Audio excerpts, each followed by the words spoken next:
Nous sommes en pleine période électorale, il y a déjà de l'effervescence et aujourd'hui, nous avons décidé de recevoir quand même quelqu'un pour vous, quelqu'un qui est un acteur actif de l'opposition béninoise et qui va essayer de décortiquer avec nous les derniers développements de l'actualité nationale. Mais avant de l'introduire, je me permets de tendre la pêche à ma complice de tous les jours, Nansem Fatumbi, bonjour. Bonjour, Avokales Kitoma. Comment allez-vous? Ça va très bien. Le 2 novembre, vous êtes tout en rose. Ah oui. Vous voulez que le mois d'octobre, l'octobre rose se poursuive? Pourquoi pas? D'accord, pour le bonheur des femmes? Oui, tout à fait. D'accord. Et comme je viens de l'annoncer, nous avons sur ce plateau une éminente personnalité de l'opposition béninoise.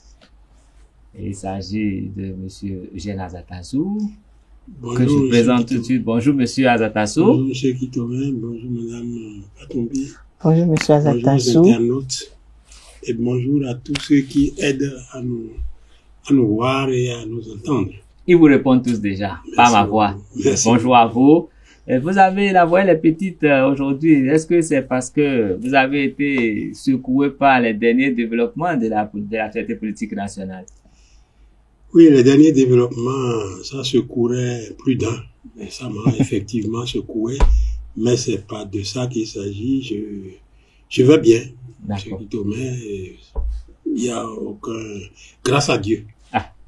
Ça fait quand même plaisir de savoir que vous allez bien. Voilà. Merci, madame. Et c'est un grand plaisir de vous recevoir sur notre plateau, surtout en cette période où tout le monde court encore autour de la Sénat et tout, et vous avez quand même pu vous rendre disponible pour répondre à notre invitation. Merci, parce que j'ai pensé que l'information par rapport aux internautes, c'est assez important, puisque c'est eux qui décryptent, qui analysent, qui font l'opinion. Par conséquent, il faut autant que faire se peut, les informer dans la mesure des informations que j'ai moi-même. D'accord, merci. Je vais laisser l'opportunité à ma collègue d'introduire ce débat. Alors, bonjour à nouveau, monsieur Azatassou. Bonjour, madame. Comme vous le savez, nous le savons tous, nous sommes dans une période un peu mouvementée, la période électorale au Bénin. Alors, dites-nous, comment se porte l'opposition béninoise? Merci beaucoup. La question est vaste. L'opposition béninoise, dans son ensemble, se porte bien. Pour autant qu'une opposition politique puisse bien se porter sous le Bénin de la rupture, on fait ce qu'on peut. On fait ce qu'on peut pour faire en sorte d'offrir une alternative au peuple béninois. Mais nous faisons face à un pouvoir qui est resté le même depuis 2016, notamment dans la gouvernance électorale depuis 2019, qui cherche par tous les moyens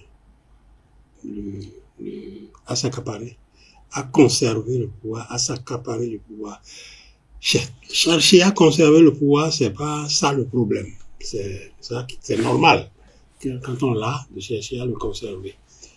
Mais chercher par tous les moyens, c'est ça qui fait le problème au niveau du Bénin. Donc le problème aujourd'hui au Bénin, ce n'est pas l'opposition, c'est le pouvoir de la rupture. C'est la gouvernance de la rupture. Voilà ce que je peux répondre à votre question. Qu'est-ce que vous reprochez concrètement? Ce que je reproche, c'est beaucoup de choses. Ce que j'ai reproché depuis et ce que je continue de reprocher. Regardez, madame. On aurait pu dire que une réforme, quand bien même elle a des problèmes, elle est mal ficelée, elle a quelques problèmes, qu'une réforme, par exemple la réforme du système partisan, a un esprit qu'on doit pouvoir retrouver au détour de tous les actes. Or, vous voyez bien que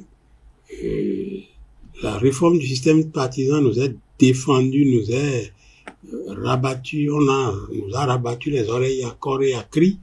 Mais dans ces circonstances données, l'esprit est autre. Dans d'autres circonstances, l'esprit change. Je vous donne l'exemple de la question récente, la question du parrainage. Normalement, suivant l'esprit du système partisan qui nous a été vanté, c'est les partis qui devraient être forts face à des individus, même si c'est des élus. Bon. Et en d'autres temps, des décisions ont été rendues dans ce sens. Et des réflexions ont été menées dans ce sens, que les partis doivent être forts, que c'est eux maintenant qui doivent, c'est eux qui animent la vie politique, c'est eux maintenant qui doivent avoir tout ce qu'il faut pour gérer l'État, et on leur facilite cela. Mais patatras, M. Kitomin, Madame Katombi, on arrive dans une situation où on n'hésite pas une minute à utiliser des tribunaux de droit commun, pour dessaisir un parti de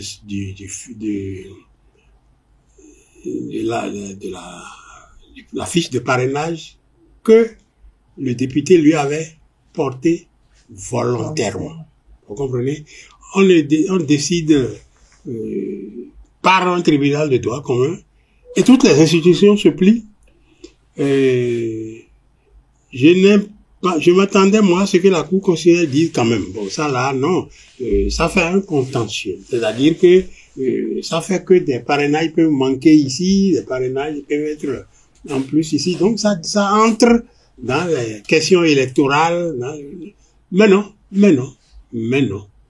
Vous fouillez partout dans ce dossier-là, vous cherchez l'esprit du système partisan. Il est absent, tel qu'il nous a été vanté. Il est absent. Totalement absent. Alors, c'est quoi ça? C'est-à-dire que non seulement, bon, la réforme, moi, j'en pense ce que j'en pense, mais au moins je peux attendre de ceux qui l'ont conduite qu'il y ait le respect, que je peux retrouver à tous les détours ce qu'ils donnent comme esprit au système partisan. Mais à un détour, c'est une chose, à un autre détour, c'est autre chose, et tout ça, c'est rien que la volonté de conserver le pouvoir à tous les prix. Et c'est ça qui est pas bon. Voilà, merci. Alors, nous parlons toujours du système partisan des élections les élections générales de 2026. Le 8 octobre dernier, le duo candidat du Parti Les Démocrates, en la personne de Maître Renaud Agbojo, a fait une sortie médiatique. Déjà, quel commentaire faites-vous de cette sortie? Bon, de la sortie elle-même, je ne ferai pas de commentaire quant au fond de la sortie. Et même pas la forme, non. Parce que Renaud Agbojo, c'est mon camarade LD. C'est lui qui a été désigné pour être le président, pour porter le flambeau. Donc, je ne peux pas aussi facilement en parler. Mais ce que j'ai retenu, c'est ça, c'est le sort de ce que je viens de dire tout à l'heure. Voilà.